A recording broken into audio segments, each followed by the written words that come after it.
Today we're going to be doing a video on how to replace your reverse light bulb on the 2017 to 2022 Honda CRV.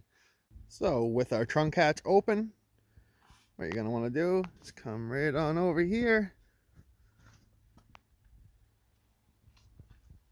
And we see that little panel door. We're going to go ahead and open that up. And I'm just going to use a flathead screwdriver. And you've got this little slot here. Be nice and gentle. Pop it out until we can get our finger behind,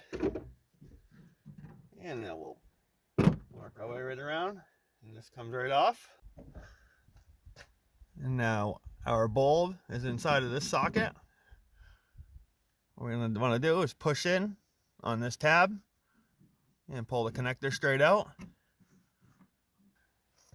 And you're going to want to take this, twist it counterclockwise, pull straight down.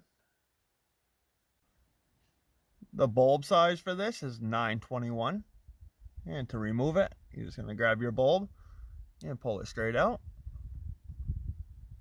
and put it back in. Just line it up, push it in,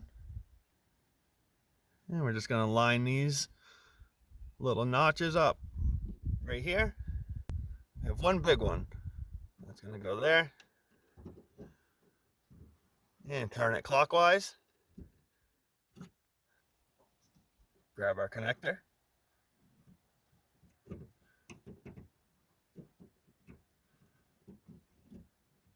push it until you hear it clip in, and now we can take our cover, have this little notch down, and you're going to want to line these tabs up behind. Like that, and then just push, and that completes this job on how to replace your reverse light bulb. If this video helped you out, if you could give it a thumbs up. If you have any questions, leave a comment, and if you're not subscribed to my channel, hit that subscribe button.